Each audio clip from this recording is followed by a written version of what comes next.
Le quart d'heure lyonnais, toute l'actualité chaque matin.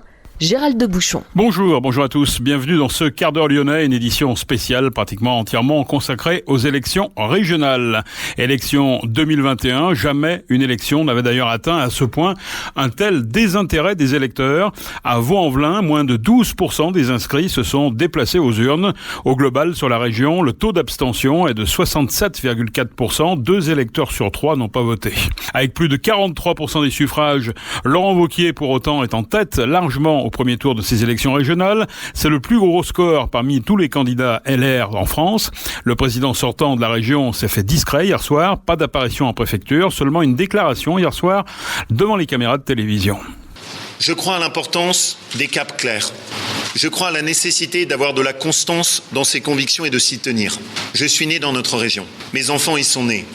J'aime notre région parce que j'aime son énergie et sa beauté. Parce que je suis convaincu qu'elle peut être notre socle. Parce que je suis convaincu que l'on peut porter notre région autour de belles valeurs. Le travail plutôt que l'assistanat. La promotion du mérite plutôt que le nivellement vers le bas. L'importance de la fermeté plutôt que le laxisme. La défense de notre mode de vie plutôt que le communautarisme. Ces valeurs qui peuvent se résumer en 2 mots tout simplement. Le bon sens. Ce soir, c'est un choix net pour un cap clair. Et je veux remercier du fond du cœur tous ceux qui nous ont témoigné une si large confiance qui est allée bien au-delà de toutes les attentes. Mais les surprises ne s'arrêtent pas au score du président sortant. Laurent Wauquiez a, semble-t-il, siphonné les voix du RN avec une campagne axée sur la sécurité.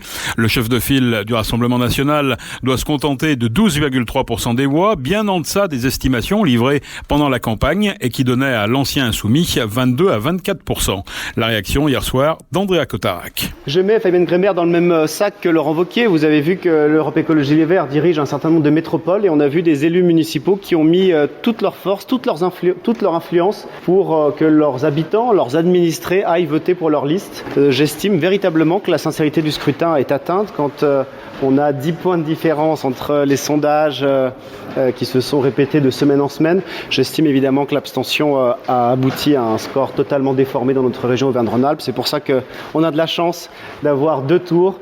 Et comme vous l'avez vu dans le sport, on joue les matchs jusqu'au bout. Et bien le Rassemblement national jouera jusqu'au bout ces 5 prochains jours et mettra toutes ses forces pour mobiliser son électorat. Avec plus de 10% des suffrages, le RN pourra maintenir sa liste au second tour. Ce ne sera pas le cas pour Bruno Bonnell. Le candidat du parti présidentiel termine la soirée à 9,5%.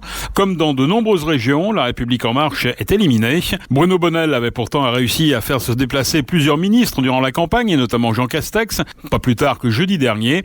Une débauche d'énergie contre-productive, semble-t-il, si on en croit les résultats. Le député de Villeurbanne devait se rendre à l'évidence hier dès 22h. Bruno Bonnell. Vous savez, j'ai décidé depuis le début de faire de la vraie politique avec la sincérité. Oui, c'est une déception. Je me sens un peu comme le coach d'une équipe qui a raté la marche d'un quart de finale. Mais j'ai envie de vous dire, et alors, la vraie déception, elle n'est pas là. La vraie déception, c'est que 2 tiers des Français n'ont pas été aux urnes ce soir. Et ça, c'est pas une déception, c'est une peine. Et je crois qu'il faut appeler, et je le ferai, au sursaut démocratique de choisir sa vie par les élections. Il y a des gens qui sont battus pour ça dans notre pays et il faut les respecter. J'ai effectivement une déception pour mes militants qui ont travaillé comme des fous. On a fait une belle campagne et je crois on a bien joué. Vous savez, c'est un peu comme à la fin d'un match. Tout y était, mais on n'a pas cadré. Bon, c'est dommage, mais ça ne veut pas dire qu'il n'y aura pas d'autres matchs et je les emmènerai sur d'autres matchs qu'on gagnera à ce moment-là. La deuxième bonne nouvelle, c'est que le RN enfin régresse en France d'une façon significative. Et ça, c'est une bonne nouvelle parce que ça veut dire que notre pays retrouve de l'espoir, arrête d'aller sur les pentes dangereuses des extrêmes. Et puis, bon, la mécanique de cette abstention fait que les présidents sortants, quelle que soit leur couleur, émergent. Et donc, ça veut dire en résumé que c'est pas la couleur politique à gagner ce soir, c'est simplement la notoriété. Bon, c'est un fait, il faut l'accepter. Il n'y a pas de raison d'avoir une fusion. Vous savez, je crois que si on veut restaurer la confiance des gens dans la politique, il faut qu'ils comprennent qu'une liste qui se présente avec un projet au premier tour ne fait pas de compromis au deuxième. Moi, je suis pour le Lyon-Turin, je ne vais pas aller négocier avec une liste qui est contre le Lyon-Turin. Moi, je ne vais pas aller chercher des places juste pour avoir des places au chaud dans un conseil régional où je serai minoritaire à attendre que les heures passent. Donc, nous continuerons à mener notre combat de projet, C'est comme ça que se construit la vraie politique et je crois qu'il est temps de changer de l'apologe, des compromissions. Il est temps de passer à la vérité. Si les électeurs n'ont pas accepté nous qualifier en quart de finale, eh bien nous avons à travailler notre projet et les convaincre la prochaine fois. Il y a beaucoup d'échéances à venir et on en gagnera certainement beaucoup. Surprise à gauche également, si en fin de campagne les pronostics se faisaient jour pour savoir des écologistes ou des socialistes, lesquels seraient sous la barre des 10%, eh bien Fabienne Grébert et Najat Vallaud-Belkacem se sont mises en position d'être au second tour, mais c'est bien chez les écologistes que la satisfaction a été la plus grande. Une ambiance quasiment de victoire hier soir au Pepper, où les militants attendaient leur tête de liste.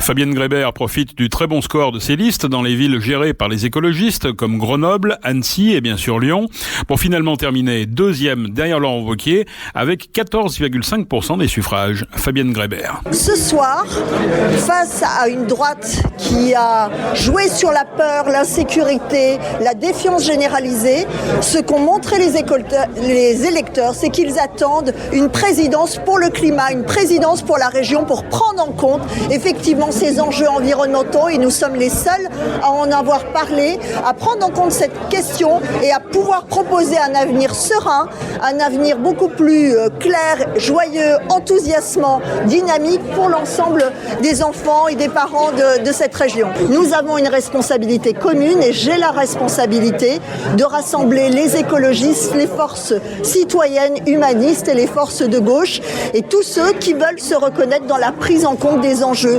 climatique, de l'effondrement de la biodiversité. Nous avons une belle région à porter, nous avons un projet d'avenir pour cette région et c'est ça que je vais m'employer à faire pendant cette semaine et avec une mobilisation générale de toutes les électrices et les électeurs. Mais tout va bien se passer, j'en suis consciente, nous partageons les mêmes valeurs et nous avons un objectif commun ce soir, c'est de gagner cette région la semaine prochaine. La candidate écologiste mènera la liste commune. Najat Vallaud-Belkacem devant se contenter, elle, de 11,4% des suffrages, en 4e position, derrière le Rassemblement national. Najat Vallaud-Belkacem. L'alternative, la liste que je porte, est donc qualifiée pour le second tour. Nous nous en réjouissons. Au-delà, nous nous réjouissons du score des forces sociales et écologistes à l'échelle du pays, puisqu'il apparaît que c'est la première force du pays. Ce qui était loin d'être évident quand on écoutait le seul récit médiatique d'un duel entre le Front National et La République En Marche. Vous l'aurez tous noté. Dans cette région, parmi les forces de gauche, c'est Europe Écologie Les Verts qui est arrivé en tête, comme nous en avions convenu dès avant le premier tour. Désormais, la gauche est tout entière réunie. Nous le serons dès ce soir et nous avons une semaine de campagne pour écrire une autre histoire pour ce second tour. Une histoire dans laquelle la dynamique que j'ai toujours attendue d'une union de la gauche va enfin pouvoir se déployer. Et je pense que nous sommes en mesure de contester le leadership de Laurent Wauquiez, de représenter une alternative véritable pour les habitants de ce territoire. Et donc, pour ce qui me concerne, je me mets évidemment complètement à disposition de Fabienne Grébert qui va tirer cette liste de second tour, qui est une femme que par ailleurs j'apprécie. Donc j'aurai plaisir à faire campagne avec elle à 2000%. Et pour moi, ce qui importe, c'est que cette force unie, sociale, écologiste, fasse ses preuves à nouveau dans cette région. Et je pense que nous en avons les moyens. La 3e liste de gauche, celle des communistes et des insoumis, est quant à elle sous la barre des 10%, mais à 5,6%, elle a la possibilité de fusionner avec une autre liste. Cécile Cukierman attend dès aujourd'hui les propositions de Fabienne Grébert en ce sens. Il appartient, je crois, à chacune de pouvoir nous rencontrer, de pouvoir bien évidemment discuter et d'assurer, vous voyez, quand on parle de crise politique, d'assurer que ce qui s'est exprimé aujourd'hui soit représentatif demain dans l'hémicycle régional. Donc nous avons besoin d'avoir cet échange, nous avons besoin de construire du respect du poids démocratique de chacun ici au Conseil régional et de prendre aussi ce qui est en train de se passer dans un certain nombre de départements, parce que là pour le coup ce serait désastreux si la gauche jouait à des jeux politiciens plutôt que de jouer le jeu démocratique. Je crois qu'en tout cas nos concitoyennes, nos concitoyens, le peuple de gauche dans sa diversité attend de nous effectivement un peu de hauteur et non pas simplement de la tactique. Les tractations en vue du second tour ont débuté dès hier soir. Fabienne Grébert et Najat Vallaud-Belkacem s'affichant ensemble dès 23h. Elles tiendront une conférence de presse commune dès cet après-midi.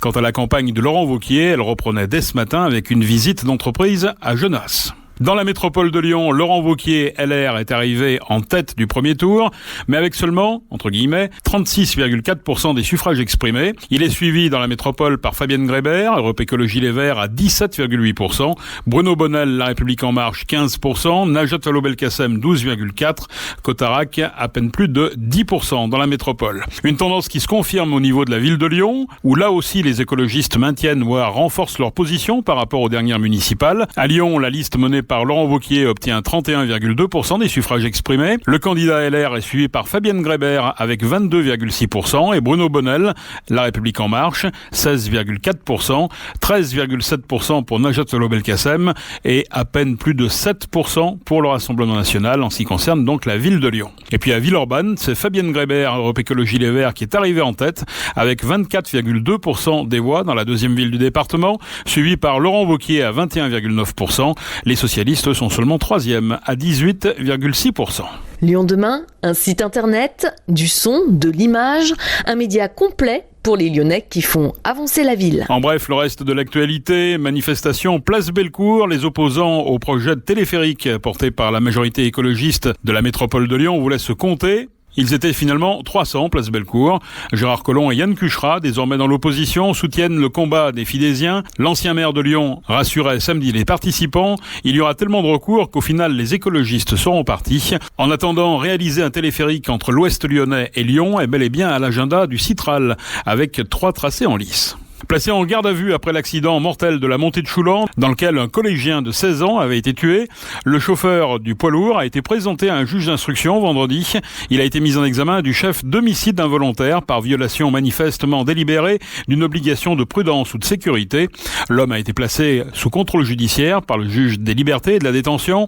Les investigations vont maintenant se poursuivre afin de déterminer les causes exactes de l'accident. Le poids lourd était très chargé et n'avait pas respecté la limitation autorisée de 50 km/h selon les premiers éléments de l'enquête. Enfin, la 5e édition de la Journée nationale des blessés de l'armée de terre, c'était samedi. Les unités de la région ont organisé différentes activités sportives afin de marquer le soutien indéfectible auprès de leurs camarades blessés. À Lyon, près de 500 soldats se sont ainsi réunis pour courir à travers le centre-ville, un parcours de 6 km depuis le parc de la Tête d'Or jusqu'au quartier Général Frère. C'est la fin de ce quart d'heure lyonnais. Merci de l'avoir suivi. On se retrouve demain, même heure, même antenne.